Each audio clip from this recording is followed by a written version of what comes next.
Avec vous sur Sud Radio jusqu'à midi, on parle transmission, donation, succession à l'approche des fêtes.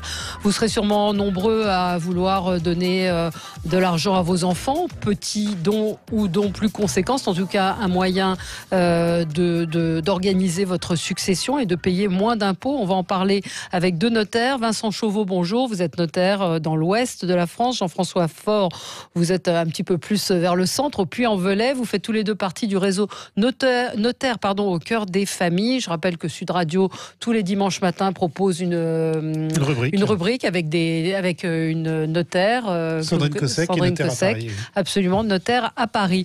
Oui, au moment des fêtes, les grands-parents, les parents, parfois donnent aux enfants pour Noël, pour la nouvelle année, et ce n'est pas sans risque. Alors peut-être que je vais commencer avec vous, Jean-François Faure. On peut donner de l'argent, mais est-ce qu'il faut le déclarer ? Alors, effectivement, lorsqu'il y a une donation qui est effectuée de sommes d'argent, c'est un don de la main à la main, ce qu'on appelle un don manuel. Ça peut être effectivement une donation de somme d'argent, ça peut être aussi un véhicule, choses comme ça. Alors, le don manuel doit être déclaré à l'administration fiscale dans le mois qui suit le don. À partir de quelle somme ? Alors, ce qu'il faut bien distinguer, c'est le don manuel du présent d'usage. Du cadeau. Voilà, oui. Le cadeau, le présent d'usage, nous en termes juridiques on appelle ça le présent d'usage, effectivement. C'est à l'occasion d'un événement particulier, un anniversaire, un mariage, la réussite d'un examen. Noël. Voilà. Ou Noël, fin d'année. Noël, c'est pour ça que je voulais qu'on en parle. Tout à fait. Donc là, il est possible de donner sans avoir à déclarer. Alors, le critère, on va dire, il faut que ce don, néanmoins, soit pas excessif par rapport aux moyens dont dispose la personne qui donne. Hein. Donc ça dépend des fortunes personnelles. Oui, ça dépend du train de vie. C'est au cas par cas. Ouais. Si vous êtes milliardaire, le présent d'usage est nettement plus important que le français moyen. Ouais. Quoi, tout simplement. Vous ne transmettez pas tout votre patrimoine au moment des fêtes en vous disant que vous allez comme ça échapper à l'impôt. Ouais, mais voilà, des sommes d'argent de 3-4 000 euros à Noël, bon, ça passe. Il n'y a pas forcément de redressement. Après, il y a des formulations en don manuel.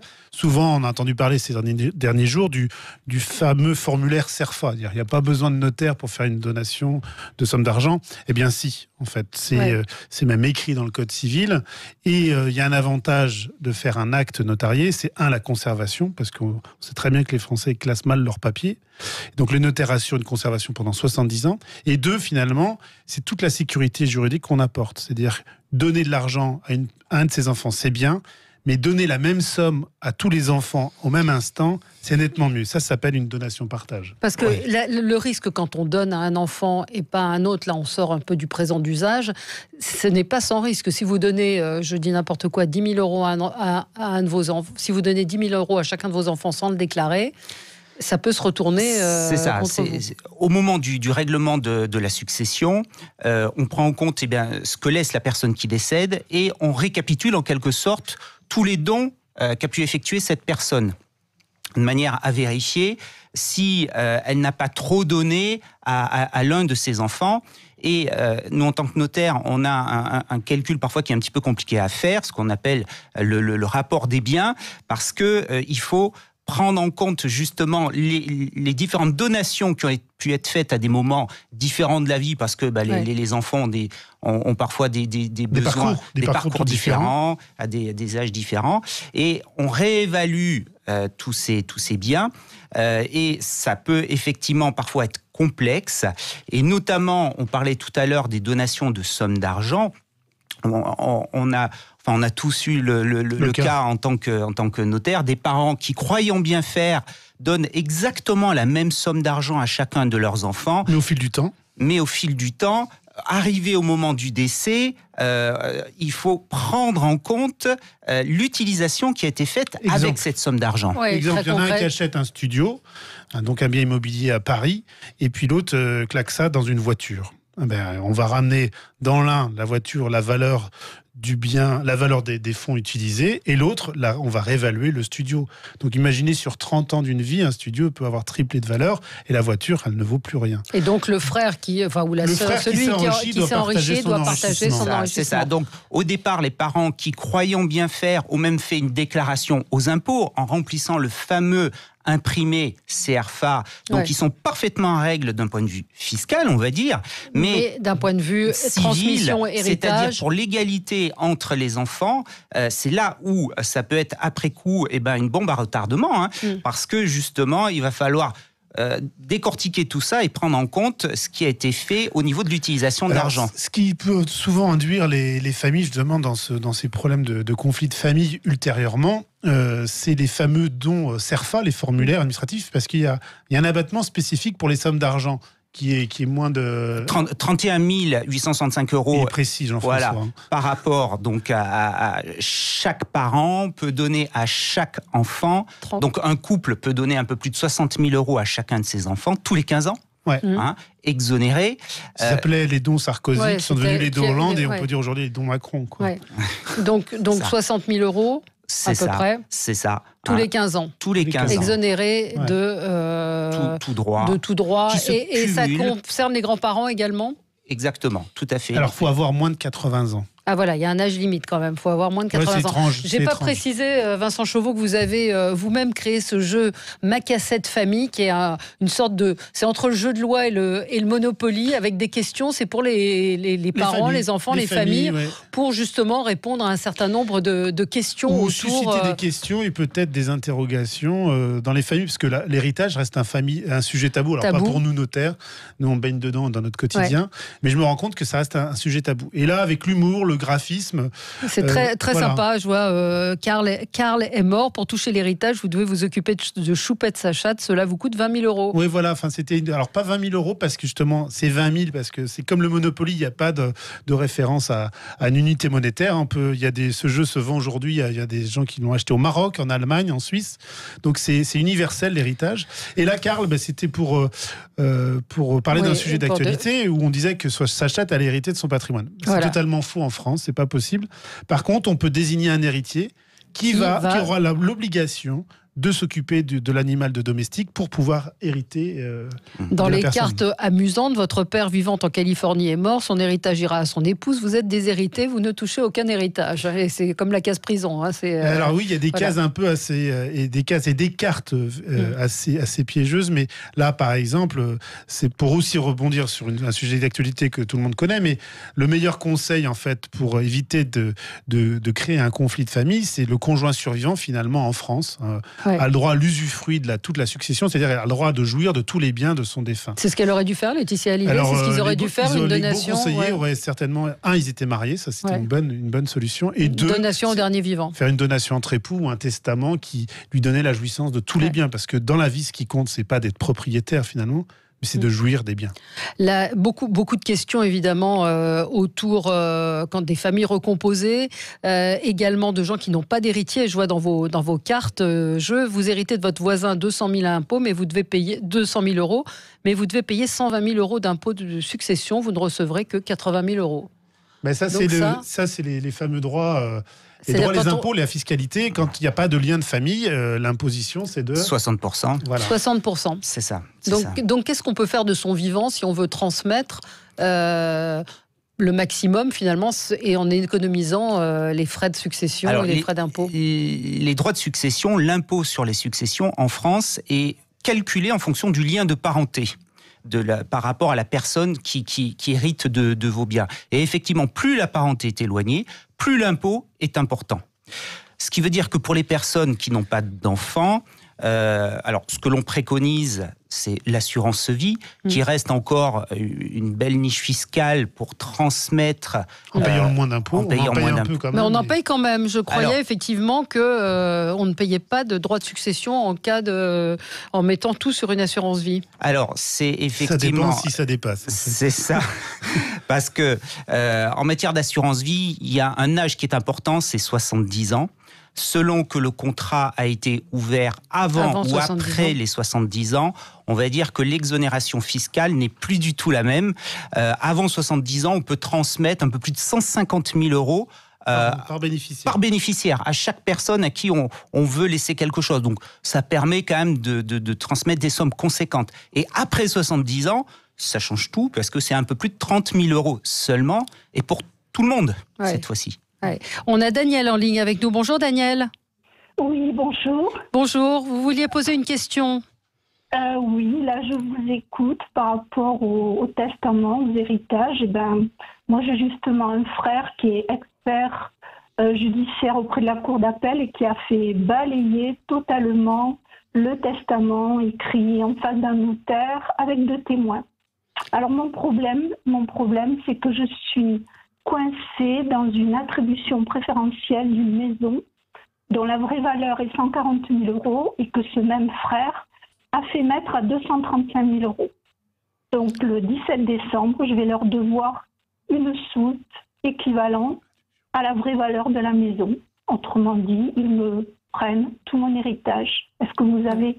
C'est clair ? Oui, alors oui, Vincent Chauveau, qu'est-ce qu'on peut répondre Alors je ne connais pas le dossier, j'ai pas assez d'éléments, mais ce qu'évoque la personne, l'auditeur, c'est l'action en réduction en fait. C'est que sa part d'héritage aujourd'hui, avec la revalorisation du bien au jour du décès, enfin même au jour du partage, c'est-à-dire que vous pouvez avoir des conflits de famille qui s'éternisent sur 10 ou 15 ans, et bien au moment du partage, on prend la valeur au jour du partage et non au jour du décès.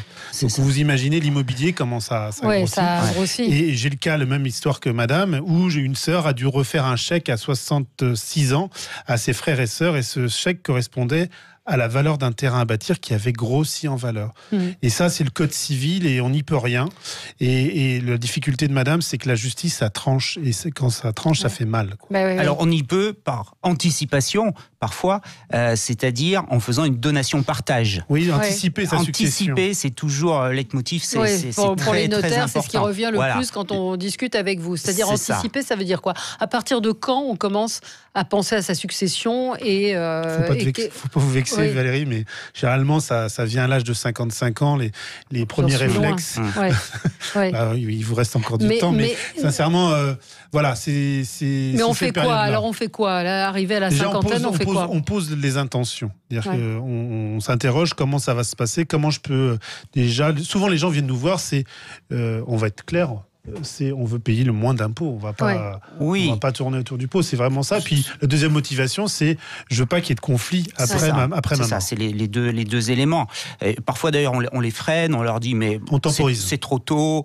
Voilà, et puis on ne sait pas trop ce que l'avenir aussi peut réserver. L'allongement de la vie fait qu'il ne faut pas se précipiter à transmettre pour économiser de l'impôt. On sait que l'allongement de la vie génère des dépenses de soins, maladies, enfin des EHPAD à financer. Donc souvent on fait de l'arbitrage, on temporise, on calme les gens, parce que souvent là c'est la carotte fiscale qui les mène dans notre bureau. Et on leur dit mais attendez, prenez le temps de réfléchir, définissez votre projet de vie, les 30 ans à venir, imaginez-vous veuve ou veuf, et voyez comment vos enfants se comportent, parce que souvent on dit le problème c'est pas mes enfants, mais c'est les rapporter, comme on dit. Oui, c'est penser, le conjoint, c'est ça, penser globalité, quoi. C'est ça. Une question qui revient souvent, comment déshériter ses enfants ?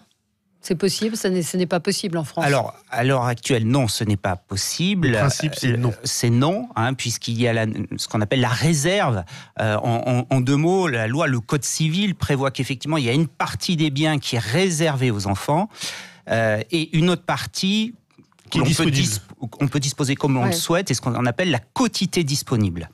Et cette quotité disponible, dont on peut disposer au profit d'un étranger, au profit de n'importe qui, se détermine en fonction du nombre d'enfants que l'on a.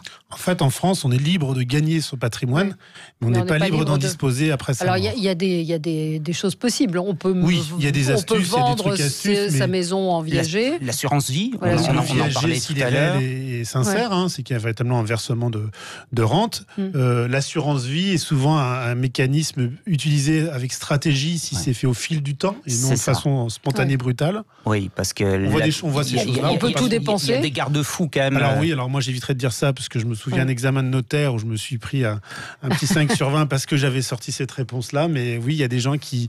Et d'ailleurs, dans le jeu, on en parle. Ils se payent les voyages autour du monde, ils claquent tout, quoi. Mais c'est pas le meilleur des conseils à donner, bien sûr. Il y a des petites astuces. Et puis, mais franchement, sincèrement, les enfants sont des héritiers protégés en France. Alors, on a René en ligne avec nous. Bonjour René. Oui, bonjour Valérie. Bonjour.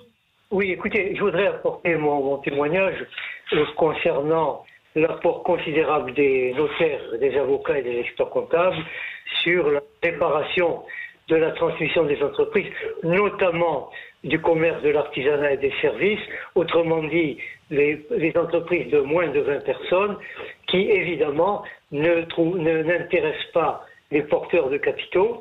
Et là, il y a une anticipation énorme à faire par les dirigeants et particulièrement essayer d'une part de voir avec leurs enfants, ça c'est une évidence, avec les donations, avec les différents outils dont la donation partage, mais par rapport à la transmission vers un tiers extérieur, il y a la première piste à regarder, c'est du côté des salariés, et c'est là où j'aimerais que votre invité puisse apporter son éclairage, puisque ce sont des dispositifs d'intérêt général.